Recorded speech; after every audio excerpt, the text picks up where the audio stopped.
जय श्री श्रीमन नारायण। कल हम लोगों ने जाना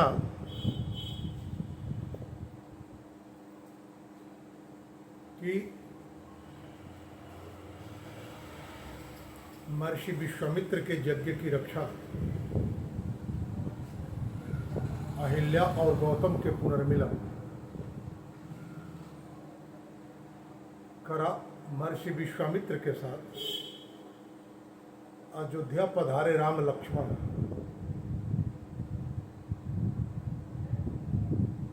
को देख महाराज जनक इनके अति मानव होने की संभावना के साथ परिचय की जिज्ञासा किए।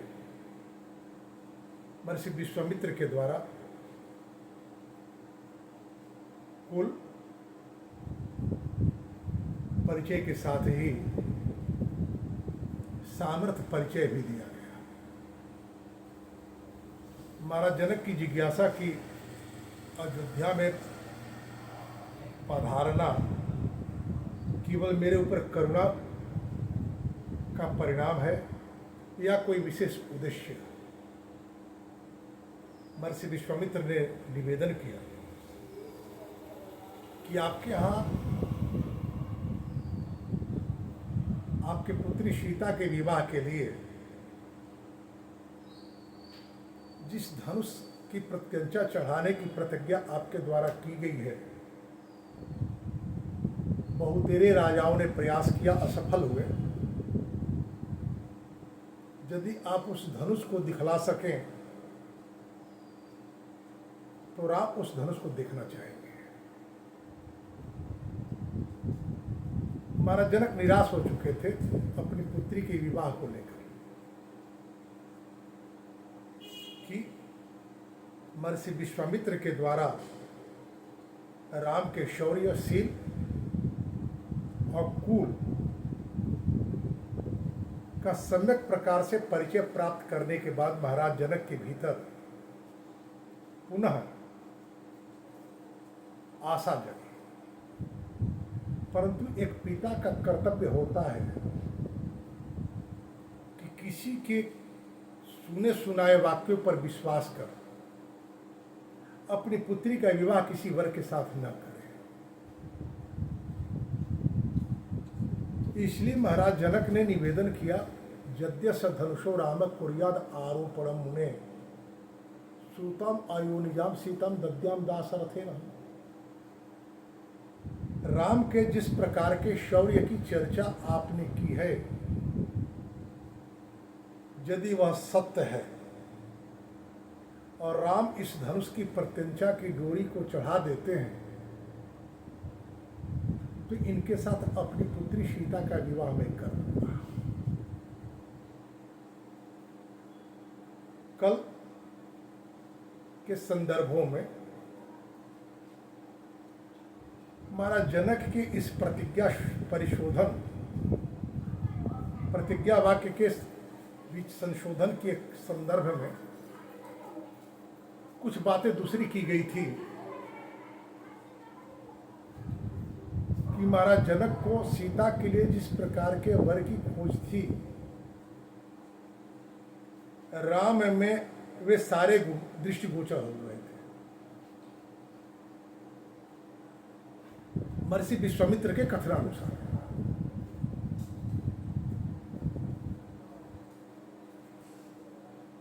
तो उस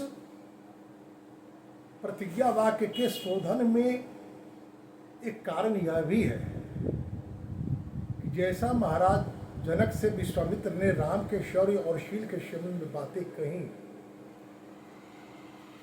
वह कहीं अतिशयोक्ति तो नहीं। इसलिए उन वाक्यों के सत्यता को का प्रमाणन भी आवश्यक है। महाराज जनक ने निवेदन किया, यद्यस्य धनुषो राम कुर्याद आरोपणम ने सूताम अयोनिजाम सीताम दद्याम दासरथेन।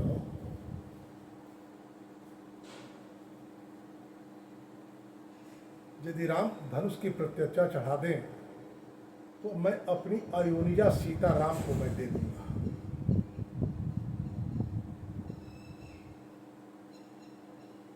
महर्षि विश्वामित्र का संकेत पा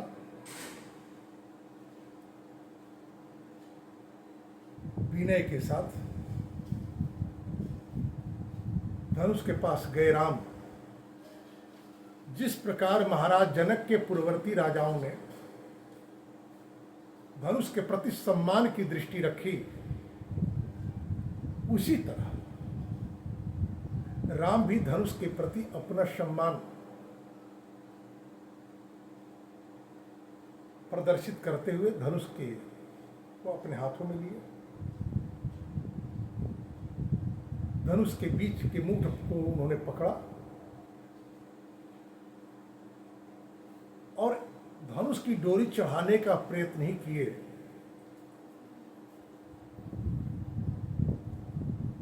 धनुष बीच से खंडों में टूट गया।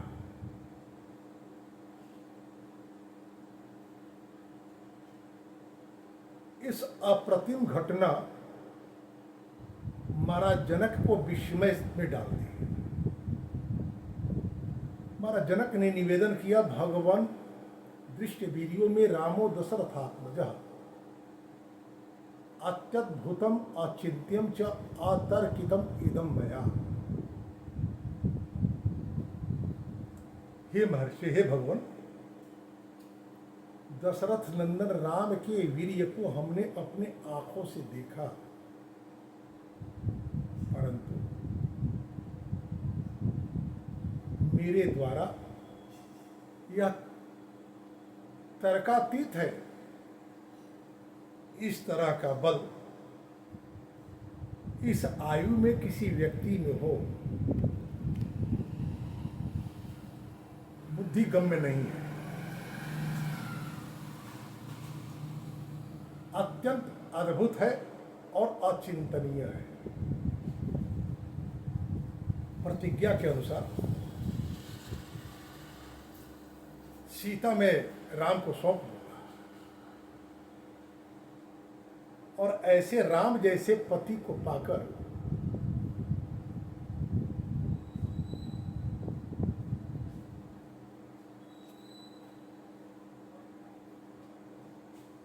मेरी पुत्री सीता जनकपुर के संस्कृति और शील का संवर्धन करेगी, विस्तार करेगी। एक निवेदन है आपसे, भवतः अनुमते ब्राह्मण शीघ्रम गच्छन्तु मंत्रिणः मम कौशिक भद्रं ते अयोध्यां त्वरिता रथि। यदि आपकी आज्ञा हो तो मैं अपने मंत्रियों को शीघ्रतापूर्वक अयोध्या भेजना चाहूंगा। महर्षि विश्वामित्र ने सहर्ष स्वीकृति दी और महाराज जनक के कुशल दूत और मंत्री अयोध्या के लिए प्रस्थित हुए। 4 दिन लगे जाने में। अयोध्या की भरी हुई सभा में महाराज जनक के द्वारा भेजे गए दूत अयोध्या नरेश महाराज दशरथ के सम्मुख खड़े हैं। कुशल क्षेम की औपचारिकता पूरी हुई।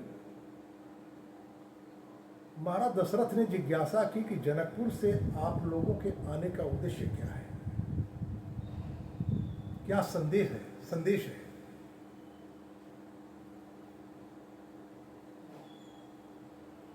जनकपुर से आए हुए दूतों ने निवेदन किया, पूर्वम प्रतिज्ञा विदिता वीर शुल्का नमात्मजा राजानश्च कृतम वर्षा निर्वीर्या विमुख कृता। राजन, हमारे महाराज मिथिला नरेश जनक की ओर से यह संदेश हम लाए हैं।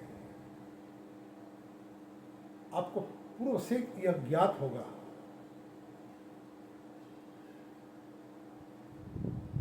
महाराज अपनी पुत्री सीता के विवाह के लिए एक प्रतिज्ञा नियत किए थे। अनेक राजा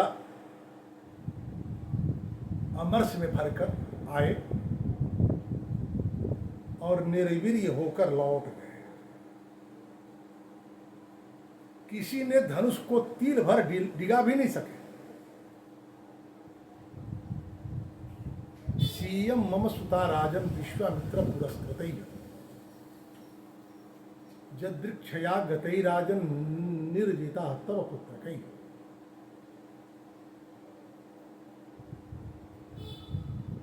महर्षि विश्वामित्र के पुरस्कार से पुरस्कृत हो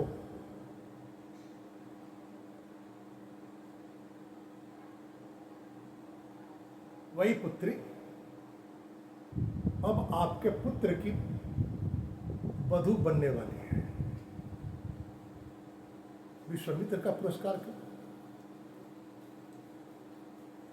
पूर्व में हम लोगों ने जाना कि महाराज जनक का निवेदन है कि मेरे द्वारा अपनी पुत्री के विवाह के लिए की गई प्रतिज्ञा आपको विदित होगी। क्या महाराज जनक महाराज दशरथ को संदेश भेजे थे कि उन्हें ज्ञात हो? नहीं। जैसा कि महाराज जनक ने विश्वामित्र से निवेदन किया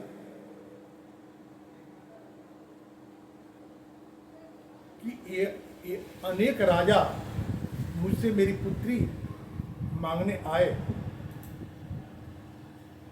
विचार पूर्वक हमने सोचा कि जो आगे बढ़कर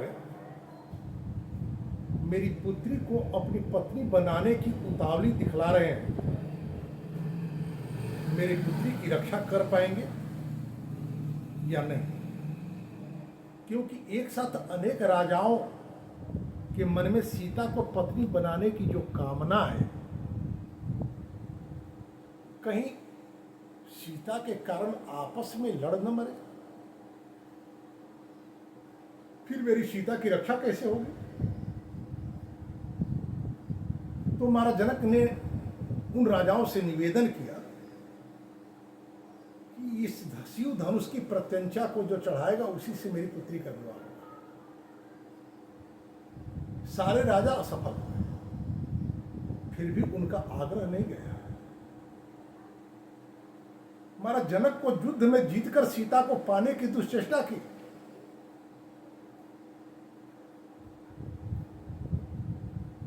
महाराज जनक शारीरिक दृष्टि से कमजोर पड़ने लगे। दैवीय सहायता प्राप्त कर उन राजाओं को पराजित तो किए, इसके बाद भी ये राजा आग्रह नहीं छोड़ रहे हैं। जनकपुर को चारों ओर से घेर रखे हैं। भला ऐसी घटना संगोपित रह पाती है क्या? छुपे छुपाई रहती है क्या? अर्थात इन घटनाओं के माध्यम से आप विज्ञ हो चुके होंगे कि सीता के विवाह के लिए जनकपुर में कैसी घटना चल रही है। ऐसी स्थिति में महर्षि विश्वामित्र से पुरस्कृत होकर, महर्षि विश्वामित्र से पुरस्कृत क्यों?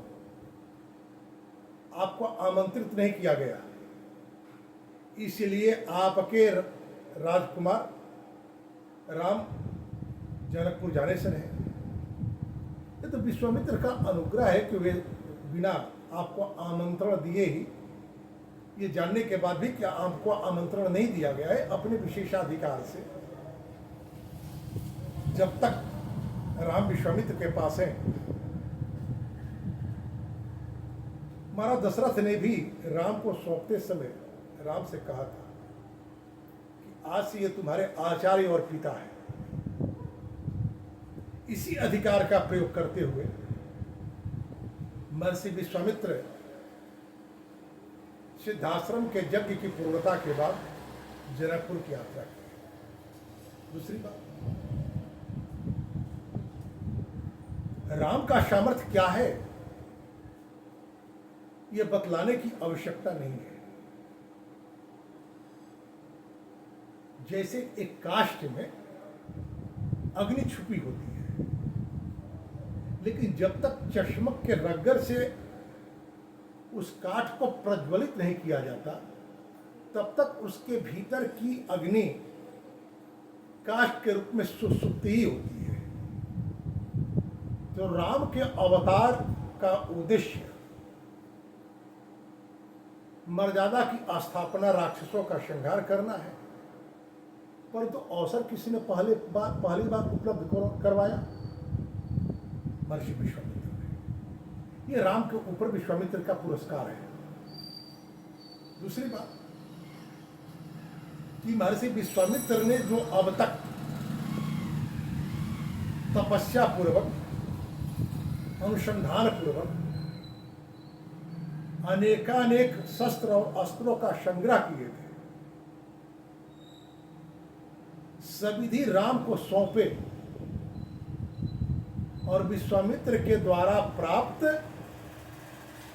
अस्त्र और शस्त्रों के सहारे अस्त्र संचालन की कला से विज्ञ होकर प्रभु श्री राम ने अपने भीतर के शौर्य का संवर्धन किया।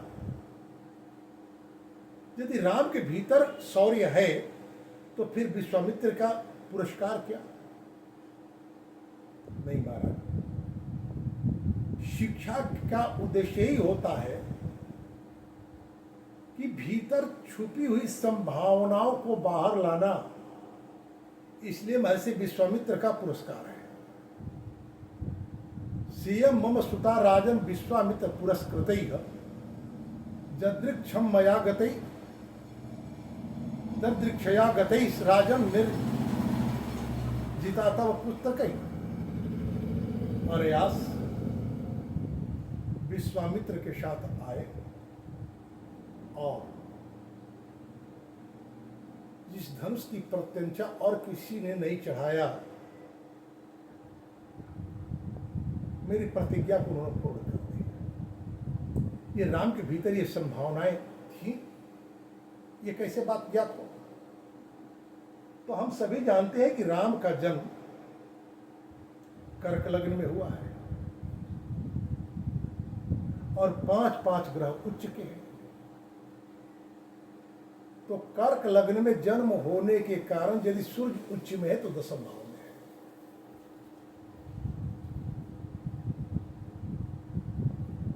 ज्योतिष के मूर्धन्य विद्वान दैवज्ञ वैद्यनाथ कहते हैं, मानस स्थिते दिनकर पितृवित्त शील विद्या जशो बल जुतो अवनी फल तुल्य। जिस व्यक्ति के कुंडली के दशम भाव में सूर्य होते हैं, वह व्यक्ति अपने पिता, धन, शील, विद्या, यश और बल से युक्त होता है और पृथ्वी पति होने का फल उसे प्राप्त होता है। वो सहज ही किसी कार्य को आरंभ करता है और सफल हो जाता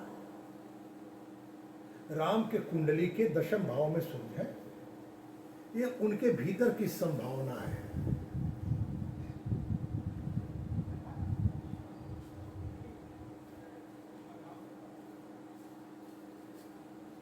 ऐसी स्थिति में विश्वामित्र का साहचर्य मिला, प्रेरणा मिली, तो राम के भीतर की संभावनाएं तो बाहर आएंगी ही आएंगी। राम के संभावनाओं को किसी ने यदि पहचाना सबसे पहली बार, तो महर्षि विश्वामित्र थे। मनु जी महाराज कहते हैं, कुशल शिक्षक वही होता है जो प्रतिभाशाली छात्रों का चयन कर लेता है। किसी आचार्य के जीवन में, किसी शिक्षक के जीवन में, किसी गुरु के जीवन में शिष्य की आवश्यकता इसीलिए होती है कि वो अपने गुरु के गौरव का संवर्धन करता है अपनी संभावनाओं के माध्यम से। गुरु के द्वारा दिए गए उपदेश, निर्देश और शिक्षा का अनुपालन कर गुरु के अपेक्षाओं पर खरा उतरता और गुरुमुख हो जाता है। अन्यथा यदि विश्वामित्र राम की याचना करने नहीं गए होते तो राम जनकपुर नहीं आए होते, फिर सीता का विवाह नहीं होता। इसीलिए महाराज जनक ने निवेदन किया अपने दूतों के माध्यम से, सेयम मम सुता राजन विश्वामित्र पुरस्कृत। यदि आज यह अवसर प्राप्त हुआ है तो इसमें विश्वामित्र के उपकार को महत्व देना होगा। इन दूतों का संदेश सुनने के बाद महाराज दशरथ ने क्या किया, इसकी चर्चा हम लोग कल सुनेंगे। जय श्री नारायण। चैनल को सब्सक्राइब करें, लाइक करें, शेयर करें, कमेंट करें, ताकि मुझे आपके स्नेह की प्राप्ति हो और उत्साहित होकर मैं नित्य निरंतर सनातन धर्म के सांस्कृतिक संवर्धक तत्वों का अन्वेषण कर आपके सामने प्रस्तुत कर सकूं। जैसे